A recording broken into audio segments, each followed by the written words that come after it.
Marty Poldervarrt on MTSJ Dairy in Orland, California. We're strip tilling our corn. We've been doing this now. This is the second year with strip till. We've had some limited success the first year, changed some stuff around, and hopefully with a few improvements and some more water from Mother Nature this year, we'll have a little better crop this year.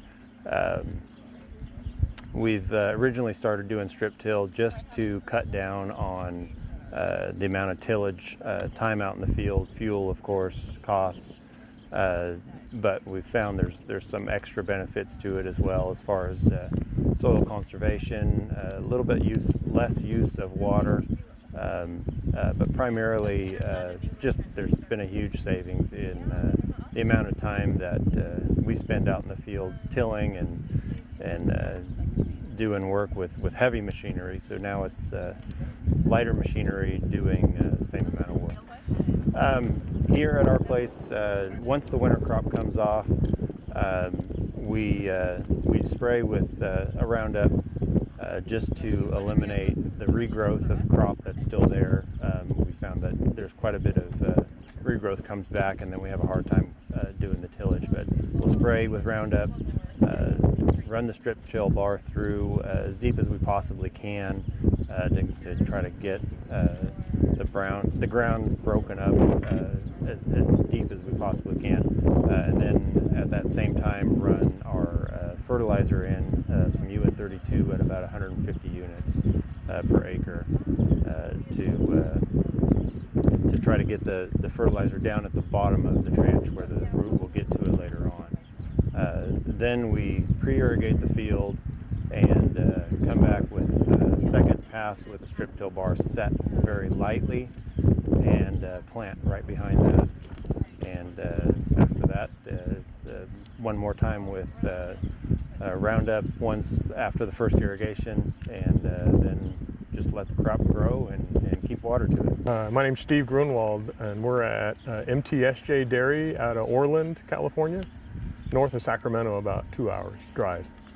We learned a lot in the first couple of years of adopting strip till, and thankfully we had a couple of pretty good growers that were involved in it, that were persistent, and in spite of a couple of little setbacks initially, we stayed with it. And so we've been running strip till double crop corn after wheat or corn after winter silage now for about 6 years, I think. And we've seen a reduction in trips across the field for starters from the beginning, and now we're down to 2 or 3 passes total, including the planting pass. And the other really interesting thing that at this point has been a little bit difficult to quantify has been the improvement in our soil quality.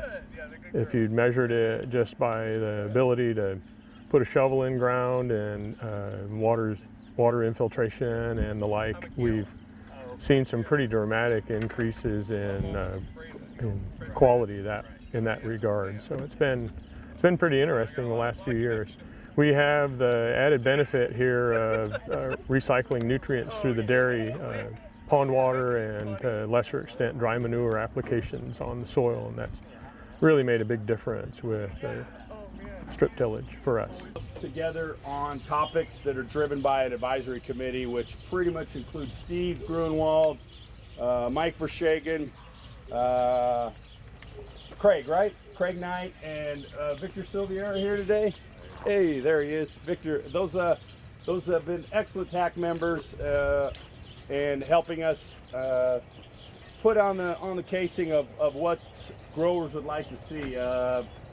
Our first meeting was up at Mike Verschagen's on cover crops used in the permanent settings, and we've come down here to talk about minimum and no-till concepts and with somewhat obviously with the dairy producers and integrating, and just like to say, open dialogue, very informal, but a great way to get together in a short burst of time and learn some things that will hopefully help you, or you can contribute to help others. and creating this relationship amongst each other that benefits each other. NRCRS, and GCRCD, and Extension, you've all worked closely with, and you see high value in it, as I as well do too, and what they can bring to the table and support in helping you navigate through exponential changes in our industry. And I don't have to overemphasize that. So on that note, you know, if we could just start with per se Candy and go around, just a brief introduction so everybody knows everybody. I'm sure you already do, but to kind of set the tempo correctly, and then we'll talk a little bit about the format on the other side, and then we'll get going. So, Place here, and this is my number 2. what's your name? Jared. Jaron? Right on. Victor Silvera, Gary. We get everybody? Great. And Wendy's still setting up? Okay. So we're going to put 50 minutes or so. I'm going to, with Steve and Marty. Steve and kind of as the mediators and driver of the presentation, and set that format. And then we're going to leave some time to get over to Wendy and see the great opportunities that she has with soil health as well as testing. So Steve, if you could pick it up from here, I'd greatly appreciate it, and I'll just move right along in assistance. So, thank you, Steve. Well, thanks, Greg, for having us and for putting this together, and Marty also for opening up his property for everyone to come and watch. So maybe a little bit of background. I think most everybody here is familiar with the strip-till concept that we've been working on for, what do you think, Marty, now 5 years or more, maybe? Yeah, close to 6, 7 Probably years 6 almost. years or more. Yeah. And I think the learning curve was really steep at first when we began playing with these toolbars. There was 2 guys that kind of drove it initially.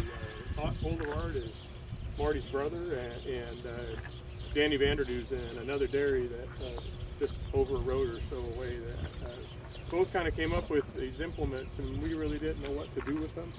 And we just decided that we were going to put them in the field and try working with them. And so it's evolved from that to double crop rotation, where we do winter forage and then we come back in behind it with the strip till. Eliminated a lot of passes. I think we were disking a couple times and tri-planing a couple times, and then bordering up and pre-irrigating, and then coming back in and scratching it. We had 4 or 5 passes on this ground before we ever planted corn seed. And so with the process that Marty's doing now, we really kind of have it down to 2 passes now. 2 passes in plant. Yeah. So the 3rd pass is the planting pass. Right. We'll see kind of more in detail when we get over there what he's doing, but basically we're using the strip till bar to open the ground up and put a little bit of fertilizer in, and then we're incorporating a pre-emergent herbicide mechanically with that, and then chasing it with water to pre-irrigate, and then we come back in after the soil's dried down just a bit, shallow cultivate to prepare a seed bed, and then plant it. So our turnaround time's potentially 2 weeks, maybe. Yeah. From when we chop feed to when we plant seed. And so we shorten that interval. It used to be more like 3 weeks or more. To get all the ground, it would take me a month and a half sometimes. It was a lot slower process. It created a lot of dust and burned a lot of diesel, and so we're doing neither of those anymore. So it's been a great addition to what we're doing, and I think it's a great message to get out, not just to other dairymen, but to the public at large, to see what these guys that are innovative, that are doing with minimum tillage and making it work here. Marty, I don't mean to take away from That's fine. I just kind of figured summarizing what we're doing. Yeah.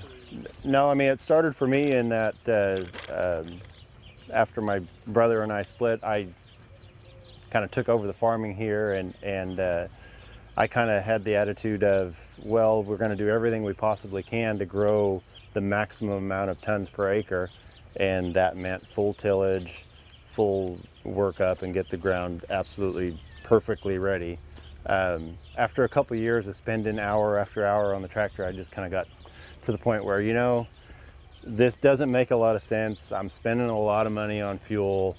Even if the crop is just a little bit less, it's worth it if I don't spend all that time out there on the tractor, running a tractor that's burning 17 gallons an hour, you know, for hours on end. So about 2 years ago, happened to see a catalog for an auction, and sure enough, there was a strip till bar on there, and had a conversation with my wife about it. I was like, you know, if you'd like to see me more often, you might want to let me go buy this. And anyway, she agreed. We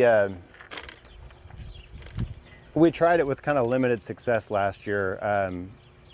Luckily, I had two guys in front of me who had done it before, watching my brother and watching Bill and Dan, you know, over at Danny's place. I kind of knew, you know, the concept of making a tillage pass first, deep as possible, and then coming back later on after the pre-irrigation and just doing a light pass and planting right after that. The thing we kind of ran into last year is we weren't able to incorporate fertilizer in. I didn't have tanks set up yet for the tractor. We got that dialed in for this year. And then the biggest problem I ran into last year is just we were short on water. We had a couple of fields. We planted about 90 acres to strip till. Basically ran that all on a 30 horsepower pump that was sucking air all summer last year, and just was not enough to keep up with the water demands of it. But where it stayed wet, the crop did pretty good. And this year, another story, we got water, and hopefully this year things will turn out a little better. But yeah, the main goal was to spend a little less time on the tractor and a little more time just getting it done. And from what I've seen in the past, what we've done, yes, we do lose a little bit on yield, but I think it's worth it when you look at the prices of what it costs to do all that tillage work. The added benefit too is less soil erosion, less, you know, work on the soil. It's in time going to be better for it. And we're kind of looking at the possibility of coming in behind the corn and then no-tilling our winter crop right back in behind it. So I've had some opportunities now to be able to take our solid manure to another place. And so I'm left here with just the liquids, where I can pump the liquids out from the dairy. And so that need to constantly turn all that matter over and work it into the ground just isn't as necessary. So hopefully that'll be the next step as far as that goes. We'll see about working on trying to get no-till in for the winter crop. Marty, what are you seeing with water as far as distribution or even infiltration, you know, in these no-till settings? What's your experience like there? for us now, like with this first pre-irrigation, it takes up a little bit more water, but the water lasts longer. And throughout the crop, just having that little bit of ground cover, especially as the crop gets up to about 3 feet or so, having that extra ground cover keeps it a little wetter, a little longer. Are you using ET in all that equation, or are you just kind of going by visual? Yeah, going off what we, and how often we irrigate and what it looks like. So there is a little bit of water savings there. It's not huge, but there is a little bit there. Yeah. So, Okay. yeah. But yeah, for us last year, we definitely just were short. Problems with the water going down. Obviously you've got an opening. Have you seen much or any of? Have you seen much standing water in this minimum no-till country? Standing water? No. No. Okay. No. Well, there's a couple clay spots out here, but Sure. This is gravel country. So Right. Pretty light. Yeah. Right. we want the water to stand if we can, because sometimes you just watch it disappear right underneath you. And so that's the challenge for us is to make sure that we still can get this ground irrigated. Here we've come a long way with this soil just because the added benefits from the dairy. So Sure. that's helped the soil out a lot. But as far as seeing water not go away, no, that's not been an issue. trip reduction, you know, of having go into the field and charge yourself energy costs compared to conventional methods? Would you say 20% less trips, 10, half? 30? Well, it took us, with conventional planting, it took us a total of, I mean, big and small, as far as putting ridges in and rolling and all that stuff, it was 10 passes. This is 3 passes. If you include the sprayer, it's 4. So, Okay. you know, not all of those are with big machinery. Some is just, you know, putting in border blocks or whatever. But at least as far as time spent out there, it's a lot less. Right. So. And what I think UC standards say $28 an acre to go in with fuel, labor, and energy on a cost per acre. You know, so Yeah. that kind of trip reduction. That's Yeah. some may be less, some may be more, but Yeah. I know for permanent orchards, it's anywhere from 25 to $28 an acre just to go into the orchard. Right. You know, so Yeah. big savings there. There's a fair amount of setup work that has to go in ahead of time. Starting the fall prior to the spring planting window, we're spacing out this is all flat planted. Right, right. It's not bedded, so we're spacing all the borders out to match the planter and match all the equipment up for this spring. Okay. Okay. And then when we ask the silage truck drivers to stay off the borders. Right. And we know that it's popular to cut out and go across the way, but if we can, we're trying to minimize the traffic on the border. And we're even, in some cases, going to the extent of trying to control that traffic and use the same lanes repeatedly to get in and out of the field. It minimizes the compaction across the whole field. Yeah. You might have an alleyway or a roadway of sorts in the field that you have to make a couple extra passes on with the toolbar to break it up after the compaction, but our effort is to try and minimize that sort of traffic. So there's a little bit of planning that has to go in on it. And Well, like for us too, we probably had a window to chop maybe 3-4 weeks ago.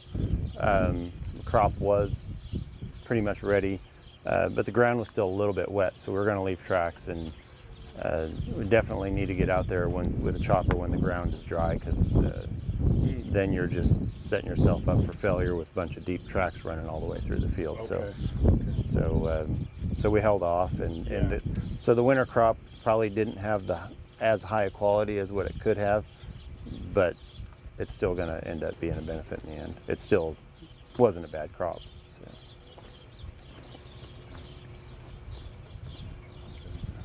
Herbicide inputs, or you know, what's the game plan there? Is it mostly pre-emergence or? Well, we do defoliate what's out there with some Roundup. Okay. So we do make a pass with Roundup and then incorporate a little bit of Brawl, just a pre-emergent. So we do that pre-planting, and then usually after the first irrigation again with Roundup. So it is a little bit more chemical on there, but if we don't take care of that regrowth will come back up and makes life kind of hard to work through. And is it mostly, back to water, is it mostly your lagoon water that you're running across these places, or is it your No, combination of surface in there? Roll into Wendy's position. You guys want to look at some equipment or implements, or what? Jared, are you ready to drive? Yes, I am. Let's go look. See you. Holders. Oh, I see. Pinch it up and mulch the top. And the disc opener, see the shank you got wet ground and straw, Yeah. and it'll wrap around and Right. you end up with a ball. Right. And Right. it leaves that furrow open. Right. Well, with the disc openers, you close that up. Right. You get a rough stand on the 2 rows on each side of the levee. Yeah. So Yeah. little changes. We saw that too. You know, see what you got, and well, what caused it, what are we going to do about it? Yeah. You know, and it's just, we're constantly learning and changing. But, you know, when you can eliminate 4 or 5 passes over the ground, you couldn't do it. Right. Right. So, well, you want to run it, or you want to? Well, What is your name? so we could kind of go over the parts first. I don't know how much of this is review for some guys and not for others. Yeah, we went through it. Can you turn it off so we can Yeah. talk? Else, Jared. Go ahead and turn the motor off. Leave it up, but turn the motor off. Steve and Marty, if we can have you. Yeah, we're gonna. I want to close in a little bit with the engine so you can hear comfortably, but okay, and get a little bit on this. Ready to roll. Great time.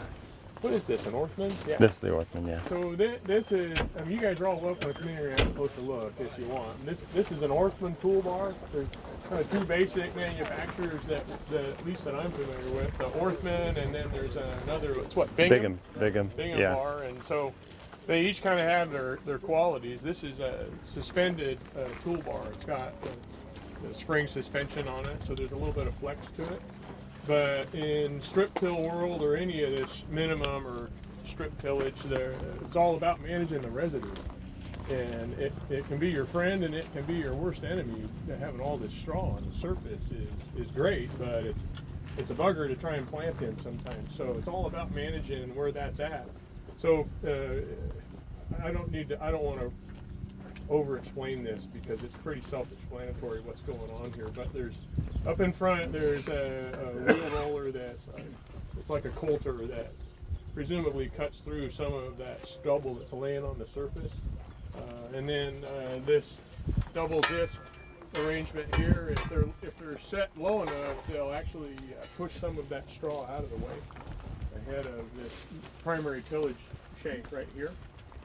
And so this is the meat and potatoes of what we got. It's doing basically all the ripping down to, what are these, about 10 or 12 inches deep now? They're running just below or just above the shank, the point basically. Yeah. So they're running right about that level there. Okay. So we're basically working about a foot deep or so with the primary tillage, shattering the soil. We don't want this to be wet ground necessarily when we're coming in here doing this, because if you break it up a little bit, if it's drier and it shatters thoroughly through that block of soil.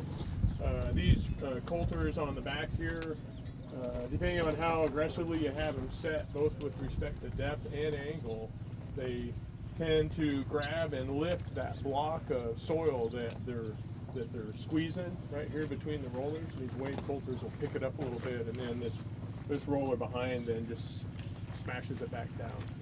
And so you're left with what you see behind you, us over here, with that kind of a vague worked area. It doesn't look like much, but if you take a shovel and put it in there, you'll bury the shovel to the hilt with no effort at all. It's well worked in that area. When you're irrigating it and you walk out there, you step in the trench. Yeah. You'll find those spots really easily. So it's a managed small area that we're working in. One of the concerns that we had early on with respect to this was growing a root-bound corn plant. We thought, are we going to be able to just have corn roots only in that middle 10 inches, or are they going to get out of that, or what? And so Marty never saw me, but I was out here digging up a lot of his corn when it was small, just to see where that root system was headed. And I'd try and replant them afterwards, but you know how that works. That's why the yield was down a little. I was far away from your house. Then what I found though is that the roots wasted absolutely no time getting out of that worked area and into the parent soil outside of it. There was just no issue at all with it. By the time the corn was a foot tall, we had roots well outside of that 10-inch work zone. And we were off to the races. The other interesting thing was with respect to the residue on the 20 inches of worked soil that's left. You've got a fine network of roots from the previous crop that are in the soil and dying and decaying and providing an entryway for not only water infiltration, but for the replacement roots from the corn to follow those same channels. So there's a lot of interesting things going on there. Less in terms of cementing of worked soil. It's more tillable. Even I think, Bill, we've noticed on some of that ground over at your place that it just gets easier and easier every year to work. It mellows up with a lot less hammering. Yeah, we're not pulverizing it and letting it reassemble into a concrete mass. We're kind of working less with it and getting better results. So anyhow, that's kind of the basics. Of course, the nitrogen that we're injecting here is going in on the primary shank. I believe these ones are adjustable on this bar, but Yeah, they're set about in the middle, so we Yeah. figure when we're irrigating, it's going to carry down a little farther. So we're using UN32 as our nitrogen source here for the fertilizer. So the 3/4 of that nitrogen, the urea fraction and the nitrate fraction, are readily leachable. So we're careful not to put it in the very bottom of the trench, because that first irrigation flush could conceivably carry it deeper than that. So we're trying to manage that nitrogen up shallower, but not so shallow that we've got 150 units right under the seed. It's down about 6 inches or so. And then there's dispersion of that nitrogen band as we irrigate, so it mellows it out a little more, so it's not quite so hot right underneath the seed. If we were using aqua or anhydrous ammonia, the leaching potential would be far less, and we could put it wherever we wanted deeper would be fine. But there's really no advantage to putting it at the bottom of the trench. So these tubes that are on the back side of the shank are adjustable, and we generally pull them up to about the midway point when we know we're going to pre-irrigate. So, anyhow, probably the best thing to do would be to put it in the ground and run with it and get an idea of what it does. Unless anybody had any questions, or Marty, or if you have something else you wanted to add, why? well, there's the two different styles. The Bigham that Bill runs, my brother runs too. Actually, they both run two different bars, one for the initial tillage and one for the pre-planting. The Bigham bar is a little heavier, a little solid. It'll go in that much deeper, but of course you're going to need to put more ponies up in front of it. We're kind of in the middle of the two, trying to run this as deep as we possibly can, and kind of putting it to the limit. So it would be nice to go a little bit deeper with what we're doing, but What is your horsepower requirement for this?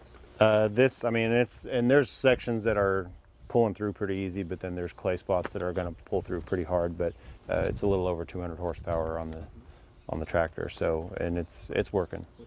You mean your ground's not the same all the way through? No, yeah. Imagine that. Well, this morning when I got started, we'd been in the other field and we jumped over in this one, and I get about 3/4 of the way down and it gets stuck.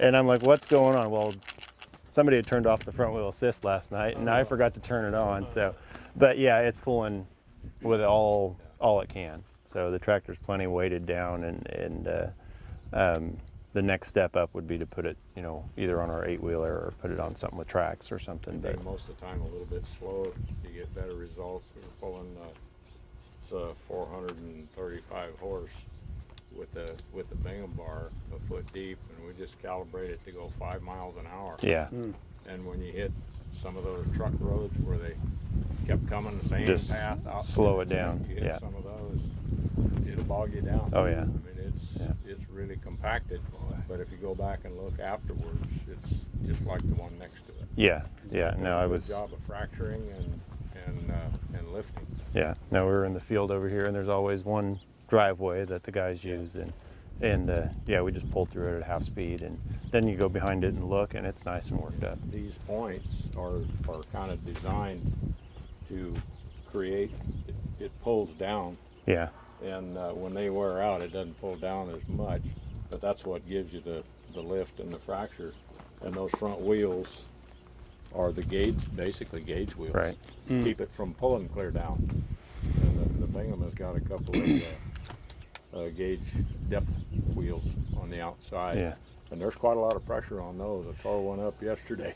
yeah, It's trying to. yeah. No, I trying mean, to pull down. I've been out with the V chisel and hit spots where it just lifts out of the ground, and just will not. And you're messing with the angle and different points and whatnot. I haven't had this thing yet not go straight in the ground. So yeah, they go in. One pass for this or two? So we'll do one pass now, pre-irrigate, and then I'll lift my shanks up really high, and then go a second pass just real light. In the dairy that Bill works at over at Gruenwald, we use 2 different bars, as I remember. Is that right? Yeah. So the first bar is similar, only a little heavier than this one, and it does really the primary tillage. And that second pass, we're only looking to make a seed bed. And so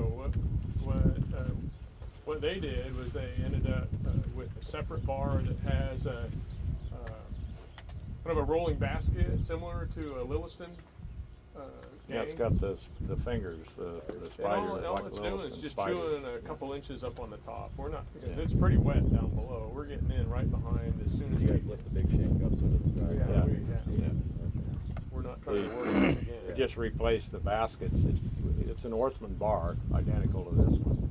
So we just replaced the baskets with a 10-inch wide, 10 or 12-inch wide, little some spiders, and that gives a good mulch, 1.5 inches deep, and follow right up with the plant.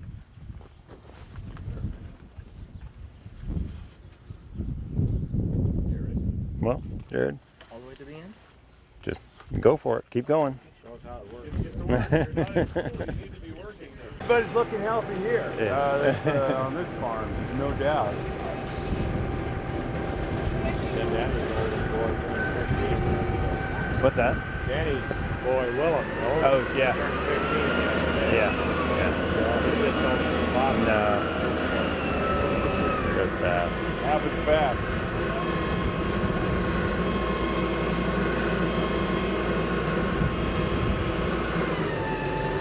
Grab the.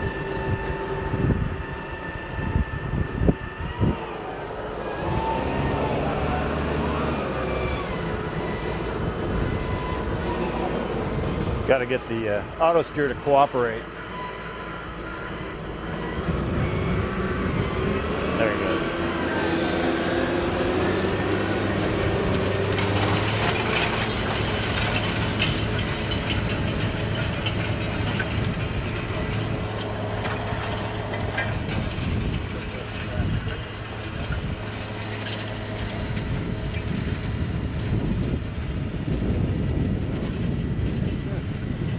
The one pass, I end up straddling the one levee. Yeah. But to do this strip till, you got all kinds of stuff right here against the levee. Yeah. I got the front holders, I got to drop them down a little bit farther so they'll cut. And then the inside ridge holder, I raise it up. Otherwise, it just keeps plugging up. But you end up with the same job. This field, I got to go 50s because to run 60s. I tried it last year. There's spots of the field where it will irrigate, but there's spots that just don't. Trucks in his way. I don't think so. Nobody parked up on the slab, so and he can back out. He can. So yeah. We went one year with the Trimble OmniStar. It'd be 6 inches difference Oh yeah. in the thing. I think the outside row would be almost clear off of the strip. Yeah. And then you'd have a 15-inch row and then a 40-inch row. Yeah. It wasn't hard to tell where the guest row was. Yeah. Yeah. Well, I know the first year I ran this, I ran it with just the water. High, and he said, Sometimes that was the best crop in Glen County, and now it's ruined. I said, well, first or last. not as good, It's but not ruined, but it's it's still there. it'll be a But nuisance to deal yeah, yeah, you can never win.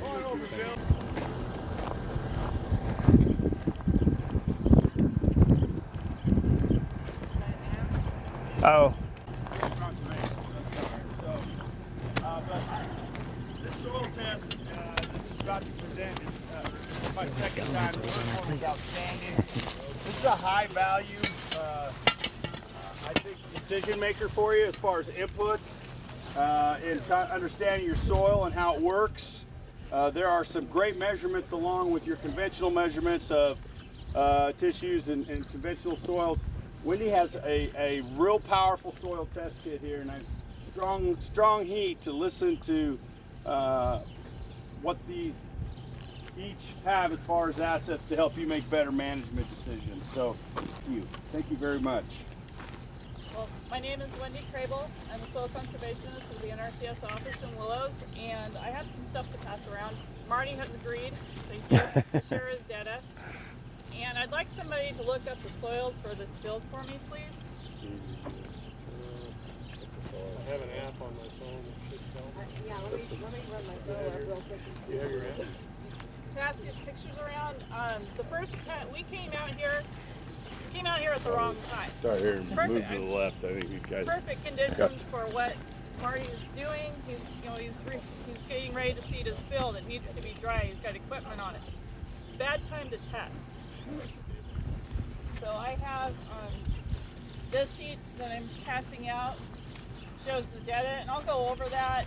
There's two different sets of data on that. The first one is the spreadsheet on it, which I did not run. So I'm new to the soil quality test kit. I'm still learning this stuff, so just have patience. What we were able to run was the infiltration test, and you'll see that data in there. I think it was a 1.2, but I'm not sure on that one. And I can perform, actually you can perform any of these tests when we're done here. The infiltration test, it measures the rate at the speed of which measured amount of water is poured into this ring. This ring is put in 3 inches into the ground. All these tests are performed in the first 3 inches of soil. The only one that goes further is the worm test. The slate test, I have samples of the slate test out here. If you'd like to come and look at it later, you can come up as close as you want. You can take a look at, I've got flip charts here of what's going on. I got quarter down and I looked at my pressure gauge and I forgot to turn the master switch. What each test does, So we have a touch it. there is why we do it, That's better than calling it a mess up switch. A mess up switch. how to perform the test. This is all on the Soil Quality Test Kit website. So this is something that you can do on your farm. These tests are supposed to be at field capacity. So 1 to 2 days, depending on what type of soil you have, you would ideally perform these tests. This gives you a point in time at what that soil is doing. So the slate test is somewhat takes into consideration, it's a physical test. It's how stable that soil is when it's wetted. So when there's water coming on this field for irrigation, how stable that soil is. We collect pads, and then you're going to put them into a water solution, or you just put the water in there and you're going to dip them a couple times in its time. So you're trying to see how fast it breaks apart? Yes, and then you give it a score. Did anybody figure out what kind of soil this is? It's an arbor full of gravel. Yes, gravelly, sandy loam. What do you think the infiltration rate should be for this soil? Pretty high. I passed pictures. I don't know if you had a chance to stop by when the crop was standing in the field. Critter Kelly was standing in the field. To me, it looked pretty good. So I did take some pictures. Hopefully that's still going around. So the infiltration test measures how fast that water is going in the soil. Again, the soil is very dry, so I mean it was quick. So Yeah. I do plan on coming back with Marty's permission after he gets the corn crop in after an irrigation and testing again. And with Marty's permission, I can pass that information around. This is the bulk density test. So it measures how compacted the soil is.